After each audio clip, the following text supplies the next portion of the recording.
qué es lo que es. ¿Qué es lo que quiere decir? Muchas veces cuando entramos al mercado de derivados financieros nos sorprende ese rollover. ¿Qué es? No es más que una actualización de contrato. Ustedes, y acá les quiero dar el ejemplo que tenemos hace algunos años, ya en la pandemia COVID, los contratos de futuro del petróleo se transaron a valores negativos. ¿Por qué sucede eso? Porque cuando hablamos de derivados financieros, de futuro, hablamos de commodities, la demanda se transa por contratos futuros. Es decir, si yo soy de mi país, Chile, quiero demandar 100 barriles al día de petróleo, bueno, hago un acuerdo que en 3 meses voy a necesitar esa demanda y pactamos el precio. El contrato de futuro es un contrato de obligación de compra, ¿ya? No es como el contrato de opción de compra, no, es una obligación. Por lo que, ¿qué pasó en la pandemia? Muchos habían estimado la demanda, llega una información externa que cambia todo el panorama y comienza a liquidarse el contrato. ¿Por qué? Porque los costes de almacenar un petróleo que no se va a consumir era mayor que el hacer efectivo el contrato. Y es eso lo que sucedió. Hola Dani. Hoy publica los datos de PMI, vamos a estar atentos en unos 12 minutos más. Se estarán publicando los datos de PMI de Estados Unidos, tanto manufactura y servicio, que nos permite tener esa antesala de cuáles podrían ser las perspectivas. Voy a abordar eso. Empecemos la presentación para poder ver el dato y analizar los mercados.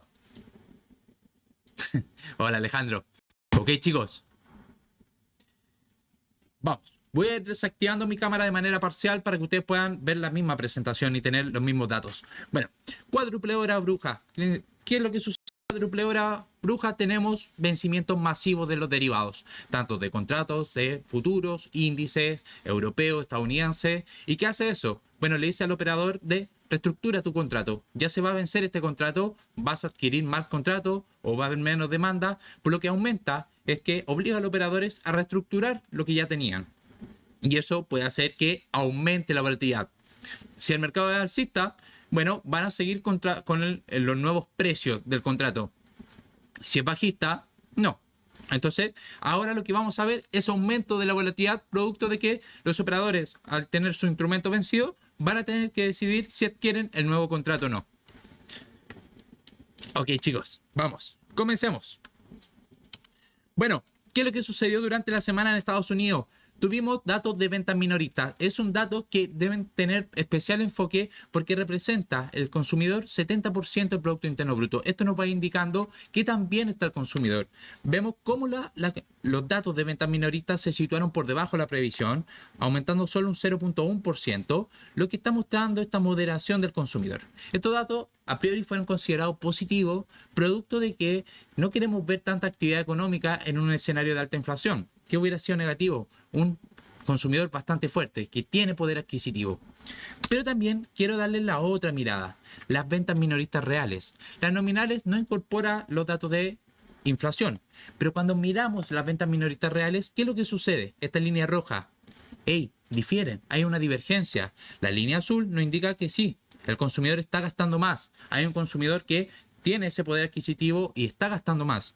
Pero cuando lo ajustamos a la inflación, nos indica que hay más bien una tendencia bajista.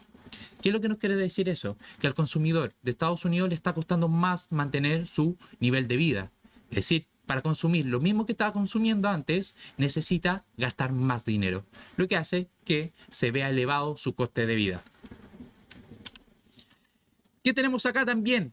Tenemos la venta minorista y tenemos la confianza del consumidor y las expectativas del consumidor. Esto es un indicador adelantado. ¿Por qué? Porque cuando vemos a un consumidor que es óptimo hacia el futuro de la economía, ¿qué es lo que va a hacer? Bueno, cualquier consumidor que ve bien las perspectivas económicas, puede incrementar el crédito, puede planear sus vacaciones, puede incrementar el gasto. En este caso, vemos una fuerte caída del consumidor, lo que indica un consumidor más débil. ¿Y por qué es positivo esto? Porque la atención del mercado está en la inflación. Lo que quieren ver es que se equilibre la oferta, es decir, lo que se produce en la economía versus la demanda. ¿Y quiénes demandan? Los consumidores. Si el consumidor está más débil, ¿qué es lo que va a suceder? Se equilibra la oferta y la demanda y tenemos un control de la inflación. Es por eso que datos malos pueden ser considerados positivos por la bolsa en el contexto actual en donde se está valorando una prima por riesgo mayor a la inflación, no a la recesión. Entonces, ¿qué otros datos tenemos negativos? Acá ya voy a pausar para que puedan ver todo el contenido. La construcción de la vivienda sorprendía con fuertes caídas. Vemos una caída del 5.5% en los inicios de construcción. Estamos viendo cómo la vivienda se está resintiendo en un escenario que predomina en la actividad económica. Entonces tenemos la quinta disminución en 6 meses y una disminución del 3.8% en los permisos para poder seguir construyendo vivienda. Es decir, hay menor dinamismo en el mercado inmobiliario. Entonces estamos viendo cómo ambos datos están alcanzando su nivel más bajo desde la pandemia. Sí, esta debilidad. Acá fue cuando cayó y ahora están ahí, mostrando una tendencia bajista y debilidad en el mercado de la vivienda, lo que podría seguir sugiriendo una desaceleración económica. Y ahora venimos con la cuádruple hora bruja. ¿Qué es esto? Bueno, acá tienen cuánto se va a liquidar en el mercado de opciones. Acá tienen en el spot gamma qué es lo que se está estructurando en el mercado, en donde vemos que esta cuádruple hora bruja es el evento que va a ocurrir cuando vencen simultáneamente contratos de futuros y opciones sobre los índices bursátiles y también acciones individuales. Lo que va a provocar es un aumento de la volatilidad. Positivo o negativo no sabemos, porque lo que obliga a esto es a reestructurar a los inversores lo que ya tenían. Entonces, en este vencimiento se espera que sea el mayor de la historia, con más de 5.1 billones de dólares en opciones de vencimiento. El último lo habíamos visto a finales de 2023. Ahora estamos viendo cómo podría reestructurarse con todo este nuevo vencimiento. También tenemos que un récord de 870 mil millones de opciones sobre acciones individuales, ¿ya? Lo que representaría solo en el mercado de opciones 9.3% de la capitalización del Russell 3000. Lo que esto podría llevar es un aumento de la actividad de opciones, impulsando el comercio minorista y la participación de acciones de mega capitalización tecnológica. Entonces esto va a generar grandes movimientos, lo que se resume en volatilidad. Entonces, a pesar de la compresión de la gama que ha apoyado las acciones hasta ahora, se anticipa una ventana de debilidad con la estructura que estoy mostrando acá de spot gamma a principio de la próxima semana. Esto recuerden, las reestructuraciones pueden extenderse más allá del día viernes, puede estar el día lunes, martes. Entonces, ¿qué es lo que estamos viendo en el mercado de gama? Vemos una disminución de la gama de Nvidia y también en el SPX, que es el índice spot del SP500, lo que podría llevar al mercado a tener mayor volatilidad y también se podría extender a principio del día lunes, con una posible prueba al nivel de los 5.400, en donde vemos que ese nivel, este nivel que estoy marcando acá, contempla grandes muros de zonas de posible resistencia en el mercado, soporte, disculpen, en el mercado de opciones.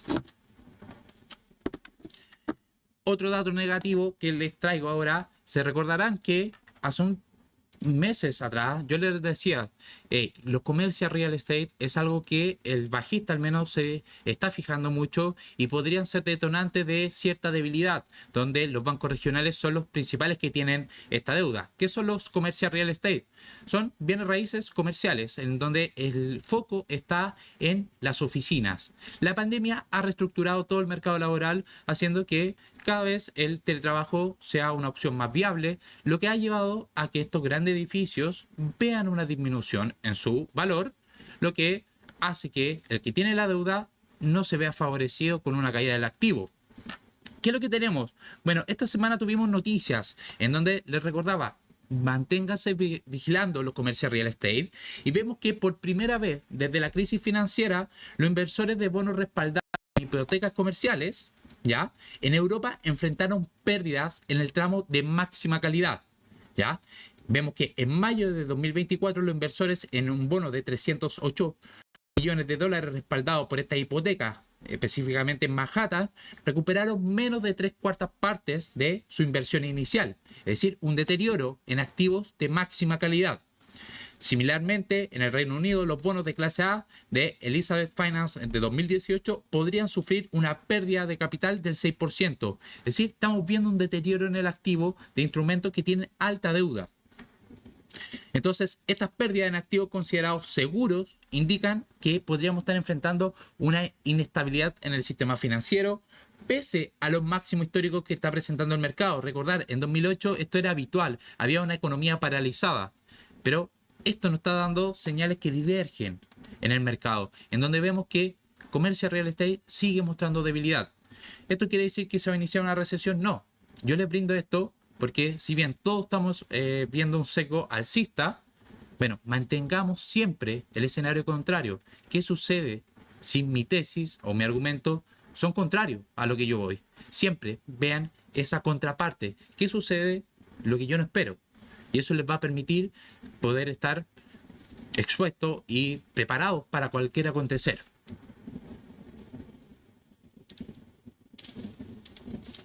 Veamos, continuemos viendo. Bueno, acá también les traigo esta debilidad que se sigue viendo en la economía y las perspectivas de que se podrían haber recortes en julio. Si bien el mercado está descontando que en septiembre vamos a ver recortes, bueno, estamos viendo cómo la Fed de Atlanta con su Producto Interno Bruto del segundo trimestre está ajustando a la baja la actividad económica. Vemos también que el nivel de sorpresa económica, es decir, los datos que salen mejor de lo esperado, están llegando a su menor nivel desde 2019. Lo que indica que hay una debilidad en la economía estadounidense. Seguimos viendo una tendencia bajista en el mercado de bonos y la venta de bonos a 10 años está sugiriendo esa posible debilidad en la economía, en donde nosotros estamos viendo ciertas divergencias, la bolsa subiendo, el dólar subiendo. ¿Qué es lo que está sucediendo? Bueno, tenemos datos económicos mixtos que indican una desaceleración que podría indicar que la Reserva Federal podría sorprender al mercado con una posible recorte de tasas en julio. Si bien este no es el escenario principal, nuevamente, veamos qué sucede. ¿Podría ser un escenario probable? Sí. Hemos visto gran volatilidad en las perspectivas de recorte de tasa de interés. También tuvimos esta semana caída en el inicio de vivienda y los permisos de construcción. También estamos viendo un aumento en las reclamaciones de desempleo y esto está contrastando con un aumento en los precios. Entonces, ¿esto qué podría llevar? A que el mercado comience a cuestionarse. Quizás los problemas no son la inflación y comiencen a transicionar a una posible desaceleración de la economía.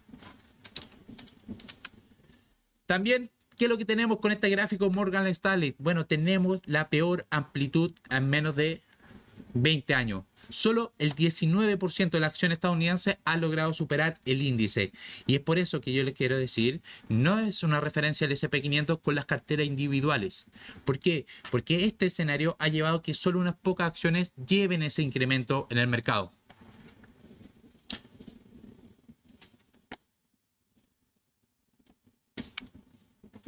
Vamos a ver los datos de PMI, le estoy viendo y retomamos la presentación para poder abordar todo, chicos, y sé que puedan tener. Datos de PMI muy bueno, economía resistente, servicios 55.1, manufactura 51.7, debiese ser considerado negativo para el mercado. Vamos a ver qué es lo que está sucediendo en el S&P 500. Bueno, fuerte reacción a la baja, buscando la zona de los soportes, los 5.513, ya, nivel clave en el cual estamos vigilando el mercado actualmente. Siempre y cuando el precio pueda mantener los 5.513, podría ser una zona en donde el precio pueda fortalecerse e intentar buscar la zona de los 5.587. El primer nivel de resistencia estaría en torno a los 5.549. Caso contrario, la presión bajista se vería acelerada si pierde el nivel de los 5.513. ¿Ok? Dato inicial considerado negativo por el mercado. ¿Me confirma si están viendo la pantalla? Ok. Espérenme, chicos. Creo que hay un problema acá. Espérenme.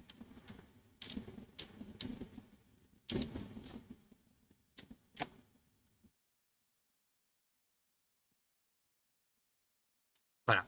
¿Ahora sí? Sí. Creo que se congeló. Ahora sí creo. ¿Me confirman si ya estamos y continuamos? Genial, chicos. Ok, recordar, los niveles que yo les hablo los tienen a primera hora en un video que se sube 5 minutos a primera hora del día, ya que son los niveles que hemos testeado. ¿Qué le estaba comentando? Bueno, le indicaba el nivel de soporte mayor en la zona de los 5.513 que corresponde a la extensión del 100% de Fibonacci. El precio, la reacción inicial fue negativa por parte del mercado, generando un nuevo mínimo, indicando que los bajistas están teniendo el control. Pero nuestra referencia va a estar en torno, les voy a mover estos cuadros para que puedan ver de mejor manera, a nivel de los 5.513. Si el precio pierde los 5.513, sería una acción bajista que podría llevar el precio a corregir hacia la zona de los 5.473, 5.465. Sin embargo, este soporte mayor de respetarse, podríamos ver un repunte a buscar los 5.549, 5.587. ¿Cuándo se va a llevar la cuádruple hora bruja? Una vez abierto el mercado. Ya debiese estar ahora en el mercado donde se está todo reestructurando. Entonces, esos son los niveles. Nasdaq 100, ¿qué es lo que estamos viendo en el Nasdaq 100? Bueno, pierde la zona de los 20.000 puntos, indicando mayor debilidad. Acá sugeriríamos que el precio necesita perder los 19.882 para confirmar ese escenario de mayor debilidad, a buscar la zona de los 19.728. Entonces, ¿qué es lo que vamos a hacer para el nivel clave? Estos mínimos. Los mínimos alcanzados en los 19.994. Si el precio es capaz de respetar este nivel, bueno, podríamos ver una reestructuración a buscar la zona de los 20.082, 20.229. La pérdida de este nivel ya abriría paso a buscar la zona de los 19.728. Dólar index, por su parte, fortaleza del dólar index. Vemos que el precio intenta consolidar la ruptura de los 105.4, acercándose a los 105.6. La pérdida de este nivel, de no lograr esta ruptura, consolidación de esta ruptura, podría llevarlo a los 105.1. Y el oro, donde tenemos un fuerte retroceso, vemos que pierde el nivel clave de los 2.353. Esperaríamos una búsqueda a los 2.337 en primera instancia. Pérdida de ese nivel, los 2.303. Así es como reaccionó el mercado ante el dato. Volvamos a la presentación y ya vamos a ver en una mirada mayor. Tienen los niveles claves para el oro, dólar index, Nasdaq y SP500. Volvamos a la presentación. Bueno, ¿qué es lo que tenemos acá en la presentación? Ahora, Europa. ¿Qué es lo que está sucediendo en Europa? Ustedes han visto que cuando iniciamos el año era más pesimista con Europa, en donde no contemplábamos un escenario favorable producto de baja actividad económica y presión inflacionaria. Bueno, lo que ha sucedido en Europa ha sido el mejor escenario que podía vivir la bolsa, y ahora a mediano o corto plazo me muestra un sesgo más positivo a Europa en un análisis relativo versus a las acciones americanas. ¿Qué es lo que tenemos? Bueno, tuvimos datos de Reino Unido. Vemos que la inflación alcanzó el objetivo del 2%, indicando que no hay presiones inflacionarias más allá de lo que esperaba Reino Unido, alcanzando por fin el objetivo del Banco Central de Inglaterra. Cuando miramos el lado de la inflación, vemos que se ha moderado desde el 11.1%, llevando la subyacente al 3.5% y la general al objetivo del 2%. Sin embargo, acá en esta gráfica de Bloomberg, vemos qué es lo que está generando mayor presión inflacionaria.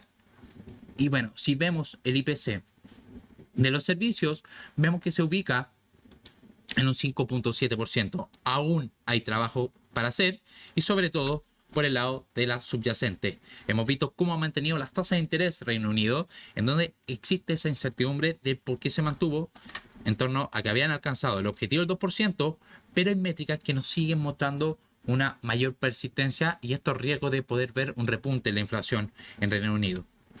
Cuando miramos Europa, los datos relevantes fueron los PMI, donde vemos que los PMI manufactureros y de servicio no lograron superar la previsión, pero seguimos viendo esa mejora en Reino Unido en un terreno expansivo. Sin embargo, tanto en la zona euro, Francia y Alemania, el sector manufacturero continúa en terreno restrictivo.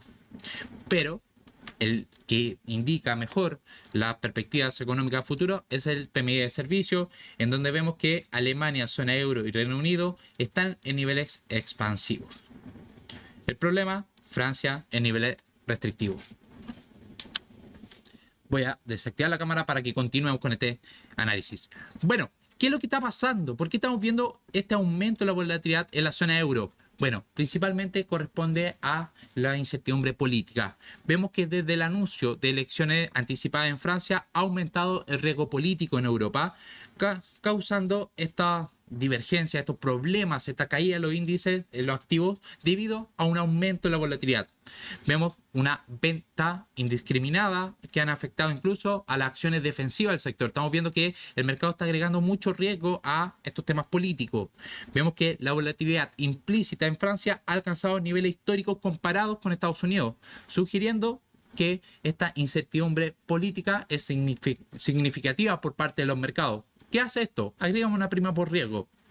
Entonces, ¿qué es lo que podría llevar a los mercados? Que una sobrereacción, y vamos a ir a ver la parte de análisis técnico en donde si generalmente se cumplió lo que buscamos. Asia, ¿qué estamos viendo en Asia? Bueno, Japón, ¿qué es lo que está llevando a Japón? Hemos visto cómo se sigue devaluando el yen en un escenario que la autoridad monetaria da mucha incertidumbre a los operadores. Bueno, vemos que el banco japonés Norishin Chukin, acá disculpen mi pronunciación, ha realizado la liquidación de 63.000 millones de dólares en bonos del Tesoro y bonos europeos para cubrir pérdidas no realizadas. Es decir, estamos viendo un deterioro en el sistema financiero de Japón. Entonces esto podría reflejar exactamente eso, incertidumbre y problema en el sistema financiero que está en Japón, debido a estas perspectivas también de que las políticas monetarias continúen aumentando la tasa de interés. Muy similar a la situación en Estados Unidos, donde los bancos están enfrentando grandes pérdidas debido al aumento de las tasas de interés. También el banco posee alrededor del 20% de los bonos del extranjero de Japón y planea vender 10 billones de yenes en bonos durante el año fiscal 2024, lo que está llevando a liquidar los problemas financieros. ¿Cuál es el problema? Y ustedes sabrán, ¿qué es lo que sucede cuando las tasas de interés están altas? ¿Qué sucede con el precio del bono? Ustedes, y acá un poquito de análisis, vamos a revisar los activos, chicos. ¿Qué les sucede con el precio del bono cuando sube la tasa de interés? El precio del bono cae, indicando que el banco está haciendo efectiva la pérdida de su tenencia en bono. ¿Por qué? Por esta gran debilidad que están mostrando los balances. En China, ¿qué es lo que estamos viendo? Continúan los problemas con la crisis inmobiliaria. Vemos que se sigue profundizando en mayo, viendo que el precio de la vivienda cae en un 0.7% intermensual y un 4.3% anual. Es la mayor caída desde 2015. Seguimos viendo que las medidas de estímulo que está realizando la autoridad monetaria no han logrado detener esta tendencia a la baja en el mercado de la vivienda. Y la producción industrial creció solo un 5.6% interanual, por debajo de las expectativas que tenía el mercado. ¿Qué está sucediendo en las materias primas? Ya nos vamos a la station. Oro. Vemos que los precios del oro subieron a niveles de 2.364 con una ganancia semanal del 1.3%. ¿A qué se debe este aumento? A las señales de enfriamiento en el mercado laboral estadounidense y a una escalada en el conflicto de Medio Oriente, junto también con la decisión del Banco de Inglaterra de mantener las tasas de interés sin cambio. Cuando miramos el mercado del cobre, seguimos viendo que se está llevando a cabo este ajuste que buscábamos, este movimiento correctivo. Ha alcanzado su nivel más bajo en los últimos 2 meses debido a la debilidad de la demanda en China y la desaceleración del crecimiento de la producción industrial en 5.6%. Sin embargo, los analistas de Citi continúan viendo un ciclo favorable para el mercado del cobre. Petróleo. Vemos que subieron los futuros del petróleo esta semana, donde veíamos que la demanda de barriles y la existencia de Estados Unidos fueron unos factores que desencadenaban también este movimiento al alza. También vemos cómo la incertidumbre en torno a la guerra en Medio Oriente está agregando esta mayor prima por riesgo que ha llevado a los barriles de petróleo a tener esta alza. Y finalmente, el gas natural vemos que sigue ajustándose debido a pronósticos de clima más frío. Estamos entrando en la temporada de verano, lo que podría sugerir una demanda menor de aire acondicionado en donde se ve afectado el gas natural. Y por el lado de Latinoamérica, los invito a ir dejando sus preguntas, las voy a abordar y ya nos pasamos a la station. ¿Qué estamos viendo? Bueno, vemos que en México se advirtió sobre la incertidumbre económica tras las elecciones de junio, afectando al peso y la bolsa. Sin embargo, el sector privado planea invertir 42.000 millones de dólares en 2024, reflejando una mayor confianza tras el nombramiento de Marcelo Ebrard como secretario de Economía. En Brasil, vemos que el Banco Central mantuvo la tasa de interés en el 10.5%, rompiendo una serie de recortes consecutivos debido a un escenario global incierto y los precios se mantienen aún altos. En Chile, vemos que continúa liderando la competitividad en Latinoamérica. El Banco Central de Chile recortó las tasas a 5.75% y mejoró las proyecciones de crecimiento del Producto Interno Bruto a 2.7%. En Colombia vemos cómo el Congreso aprobó una ampliación del cupo de endeudamiento externo por valor de 17.607 millones de dólares. Y finalmente en Perú, donde el gobierno pronunció sobre el acuerdo con la OCDE y aseguró que la relación con Estados Unidos no se verá afectado por los proyectos de inversión que tienen con China y esperan que la adhesión a la OCDE se pueda cumplir en 2007.